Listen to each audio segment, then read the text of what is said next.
जय श्री कृष्णा। आप सभी का हमारे YouTube चैनल पर हार्दिक स्वागत है। आज रसपान कीजिए मार्गशीर्ष मास महात्म्य के अध्याय 19 का। वैसे तो मैं आप सभी से बहुत कम बार ही रिक्वेस्ट करती हूँ कि आप हमारी वीडियोस को शेयर किया करें, क्योंकि जिनको वीडियो अच्छी लगती होंगी वो खुद ही वीडियो को शेयर कर देते होंगे। क्योंकि आज की इस वीडियो में आप भगवान श्री कृष्ण और राधा रानी के बारे में एक ऐसा सच जानेंगे जो हो सकता है कि आपके मन में एक प्रश्न बनकर ही आज तक रहता होगा। क्योंकि जिन लोगों ने इस कथा को नहीं सुना है वो कभी नहीं जान पाएंगे कि भगवान श्री कृष्ण और राधा रानी का सचमुच विवाह हुआ था। अक्सर आप लोगों ने यही सुना होगा कि भगवान श्री कृष्ण की प्रेमिका थी राधा जी, लेकिन आप ये भी जानेंगे कि आज कैसे वृंदावन में जाकर स्वयं ब्रह्मा जी ने उन दोनों का विवाह करवाया था, किस प्रकार से विवाह संपन्न हुआ था, उसके बाद क्या हुआ था। अगर आप इस बारे में सच में जानना चाहते हैं, सच में सुनना चाहते हैं, तो आज इस वीडियो को आप लास्ट तक जरूर सुनिएगा। क्योंकि इसमें आधी वीडियो तक तो आपको हो सकता है कि बहुत सारी बातें समझ में ना आए, लेकिन बस थोड़ा सा धैर्य रखकर आप इस कथा को आज लास्ट तक जरूर सुनिएगा और फिर आप मुझे कमेंट करके बताइएगा कि क्या ये मेरी बात सही थी या नहीं थी। इसके पहले के अध्याय में तो आपने जाना ही था कि किस प्रकार जब नंदराय जी अपने कान्हा जी के साथ गऊओं को चराने के लिए वन में गए थे, तब राधा रानी वहां प्रकट हुई थी और उन्होंने नंद जी के हाथों से नन्हे से कान्हा जी को अपनी गोद में उठा लिया और उन्हें अपनी गोद में लेकर उन्होंने रास मंडल का स्मरण किया। अगर आप इस बारे में जानना चाहते हो तो इससे पहले का अध्याय आप जरूर सुनिएगा।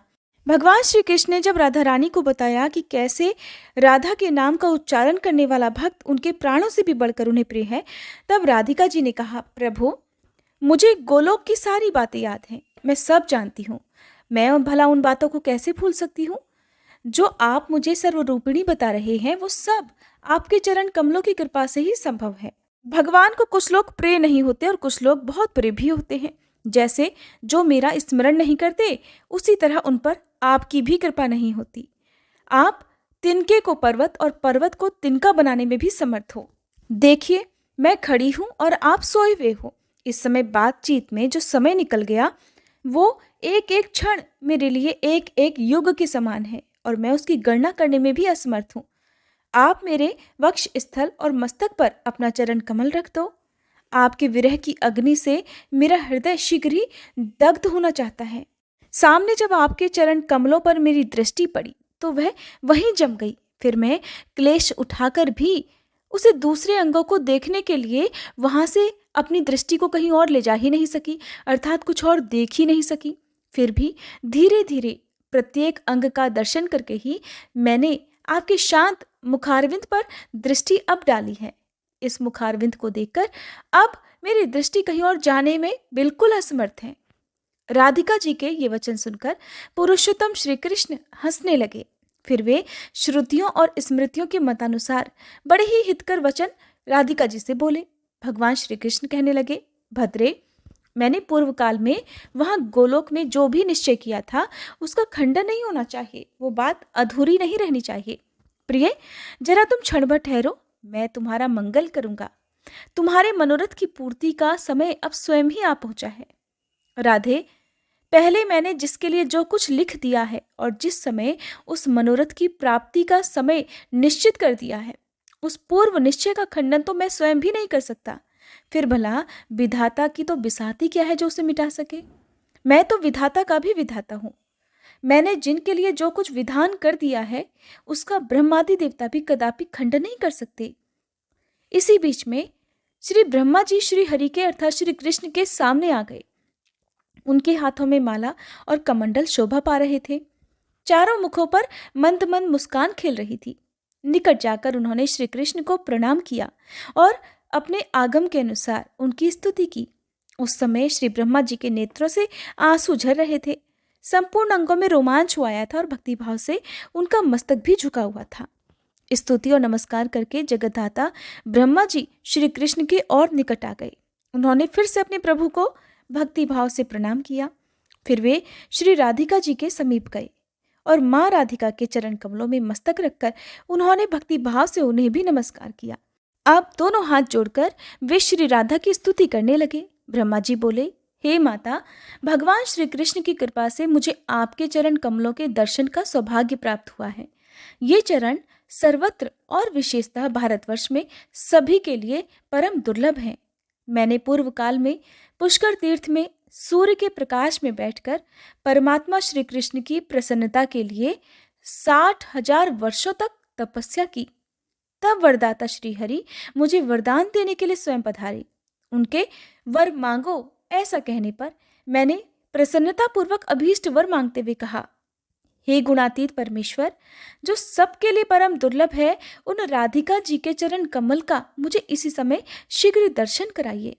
मेरी ये बात सुनकर वे श्री हरि मुझ तपस्वी से बोले, वत्स, इस समय तो मुझे क्षमा करो।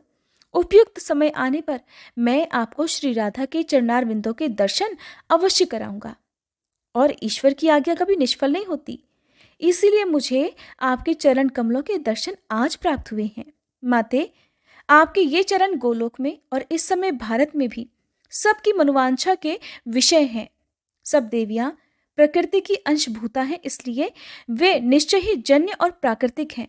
आप श्री कृष्ण के आधे अंग से प्रकट हुई हो, इसलिए सभी दृष्टियों से श्री कृष्ण के ही समान हो। माँ, आप तो परमात्मा श्री कृष्ण की देह रूपा हो, अतः आप इनकी आधारभूता हो। माँ, इनके प्राणों से आप प्राणवती हो और आपके प्राणों से ये परमेश्वर श्री कृष्ण प्राणवान है। अहो, क्या किसी शिल्पी ने किसी कारण से इनका निर्माण किया है? कदापि नहीं। अंबिके, ये श्री कृष्ण नित्य हैं और आप भी नित्य हो।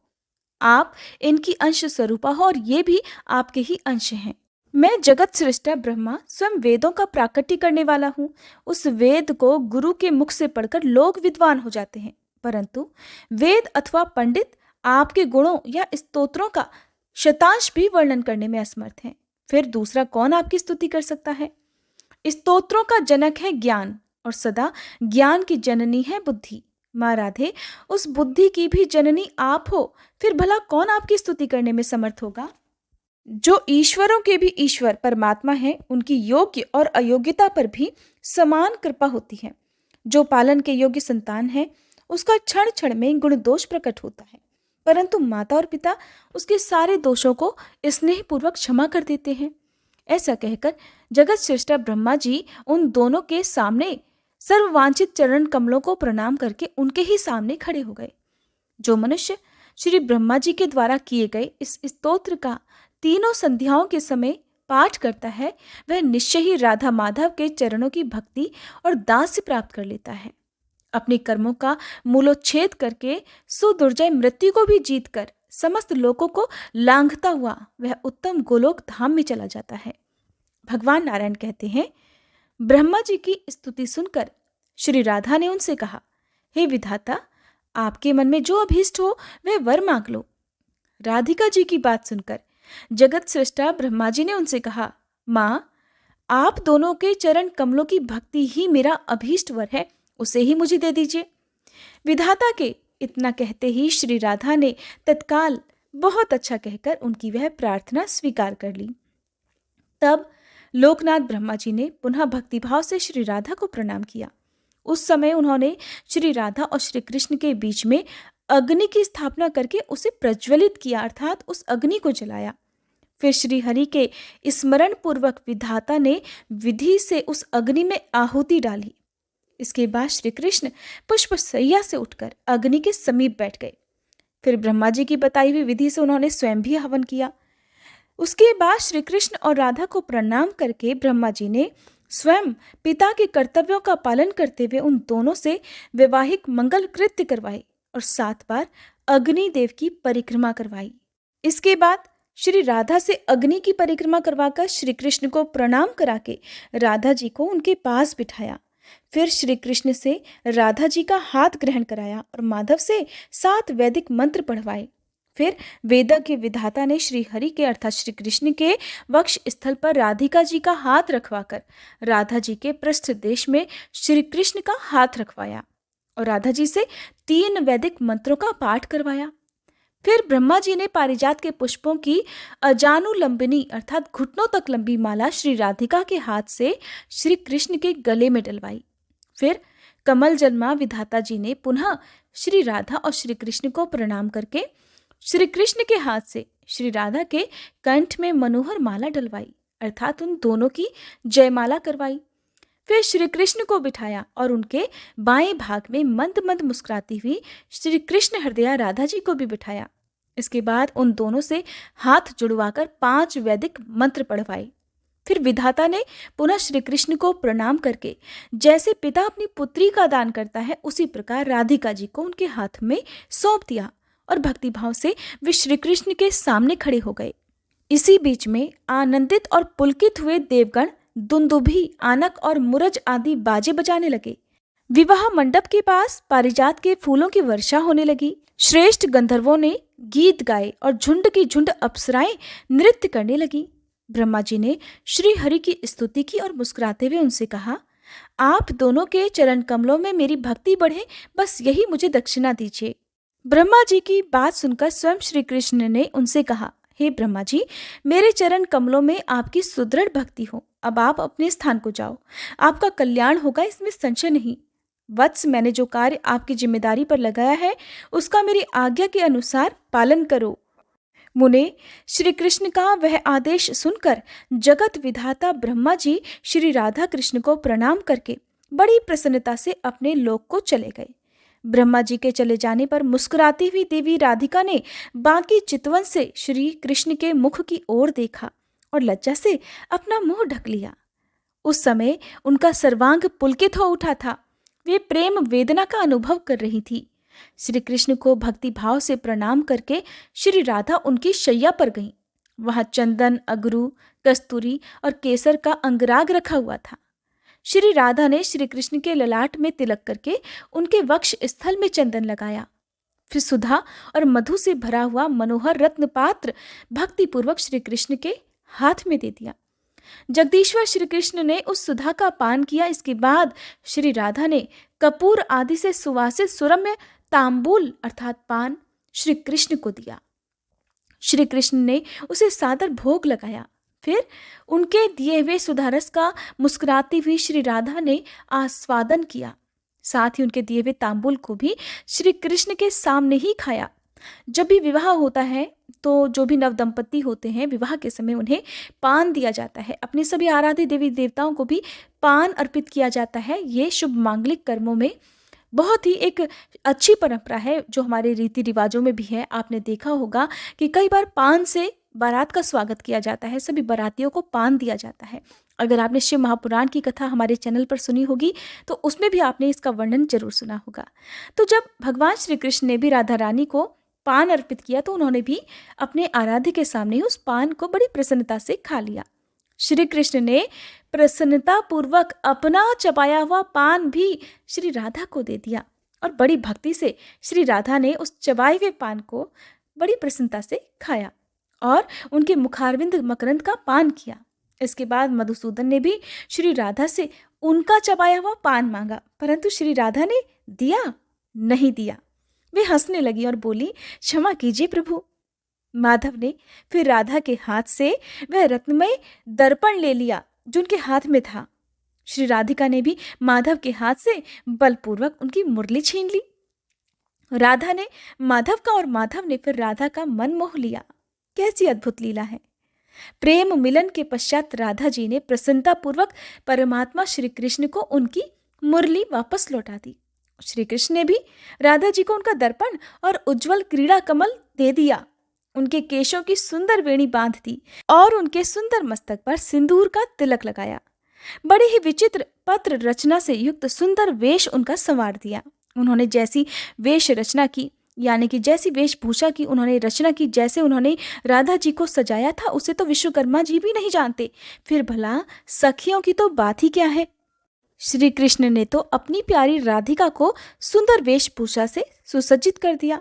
अब जब बारी राधा जी की आई और जब वे तत्पर हुई कि श्री कृष्ण की भी वेश रचना करें, उन्हें भी सुंदर वस्त्र पहनाएं, तब वे किशोर अवस्था का रूप त्याग कर पुनः शिशु रूप हो गए।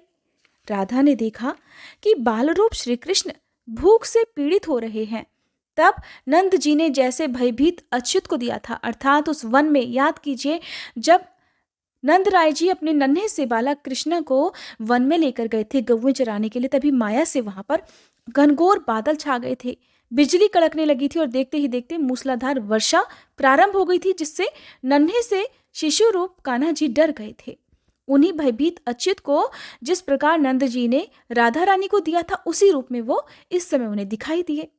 अब राधा ने बड़े व्यथित हृदय से लंबी सांस खींचकर इधर उधर उन नव तरुण श्री कृष्ण को देखने और ढूंढने लगी, जिनके बारे में वो थोड़ी ही देर पहले कल्पना कर रही थी। अब जब उन्होंने देखा कि उन तरुण श्री कृष्ण की बजाय तो एक शिशु मेरे सामने है, तो वो शोक से पीड़ित और विरह से व्याकुल हो उठी। उन्होंने बड़े कातर भाव से श्री कृष्ण के उद्देश्य से ये दीनतापूर्ण बात कही, हे माहेश्वर, आप अपनी इस दासी के प्रति ऐसी माया क्यों करते हैं? ऐसा कहकर राधा जी पृथ्वी पर गिर पड़ी और रोने लगी। उधर बाल कृष्ण भी रो रहे थे। उसी समय आकाशवाणी हुई, राधे, तुम क्यों रोती हो? श्री कृष्ण के चरण कमलों का चिंतन करो। जब तक रास मंडल की आयोजना नहीं हो जाती, तब तक प्रतिदिन रात में तुम यहाँ आओगी। अपने घर में अपनी छाया छोड़कर स्वयं यहाँ उपस्थित होकर श्री कृष्ण के साथ नित्य मनोवांछित क्रीड़ा करोगी। इसलिए रो मत, शोक छोड़ो और अपने इस बाल रूपधारी प्राणेश्वर मायापति को गोद में लेकर घर जाओ।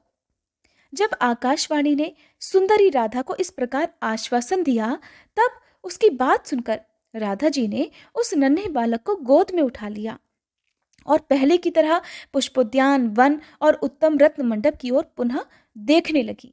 इसके बाद राधा जी वृंदावन से तुरंत नंद मंदिर की ओर चल दी।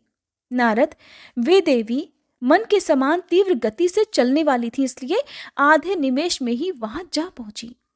उनकी वाणी स्निग्ध और मधुर थी, लेकिन उनकी आंखें लाल हो रही थी।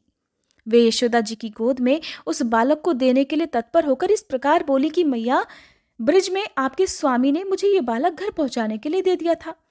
भूख से आतुर होकर रोते हुए इस नन्हे से बालक को लेकर मैं रास्ते भर यातना भोग रही हूँ। बड़ी मुश्किल से मैं लेकर इसे आ रही हूँ। मेरा भीगा हुआ वस्त्र इस बच्चे के शरीर से सट गया है। आकाश बादलों से घिरा हुआ है। बारिश की वजह से पूरे रास्ते में फिसलन हो रही है। कीच काच बढ़ गई है, अर्थात कीचड़ कीचड़ जगह जगह हो गई है। यशोदा जी, अब मैं इस बालक का बोझ ढोने में असमर्थ हो गई हूँ। भद्रे, इसे गोद में ले लो और इसे स्तनपान कराकर शांत कर दो। मैंने तो बड़ी देर से अपना घर छोड़ रखा है, इसलिए अब मैं जाती हूँ। हे यशोदे, आप सुखी रहो। ऐसा कहकर उस बालक को देकर श्री राधा जी अपने घर को चली गई। यशोदा जी ने अपने बालक को घर में ले जाकर उसे खूब जी भरकर लाड़ दुलार किया और फिर उसे स्तनपान कराया। अब यहाँ पर एक बहुत गहरा रहस्य है, जिसे ध्यानपूर्वक सुनिएगा। राधा जी अपने घर में रहकर बाहरी रूप से तो घर के कामकाज करने में लीन दिखाई देती थी, परंतु हर दिन रात के समय वह वृंदावन में जाकर श्री कृष्ण के साथ क्रीड़ा किया करती थी। घर पर तो उनकी सिर्फ छाया रह जाती थी। हे वत्स नारद, इस प्रकार मैंने तुमसे शुभद, सुखद और मोक्षदायक पुण्यमय श्री कृष्ण चरित्र कहा। अब अन्य लीलाओं का वर्णन करता हूँ, सुनो। श्री नारायण मुनि ने देवर्षि नारद से जो कुछ भी कहा, उसका वर्णन आप अगले अध्याय में सुनेंगे। उम्मीद करती हूँ ये वीडियो आपको पसंद आई होगी। अगर आपको ये वीडियो अच्छी लगी हो तो आज मेरी आपसे रिक्वेस्ट है कि इस वीडियो को ज़्यादा से ज़्यादा लोगों तक शेयर कीजिएगा, क्योंकि बहुत से लोग ऐसे हैं जो ये सोचते हैं कि कभी भी भगवान श्री कृष्ण और राधा जी का विवाह हुआ ही नहीं था। तो आज आप सभी इस बात के भी साक्षी हैं कि किस प्रकार श्री ब्रह्मा जी ने स्वयं उन दोनों का विवाह कराया था।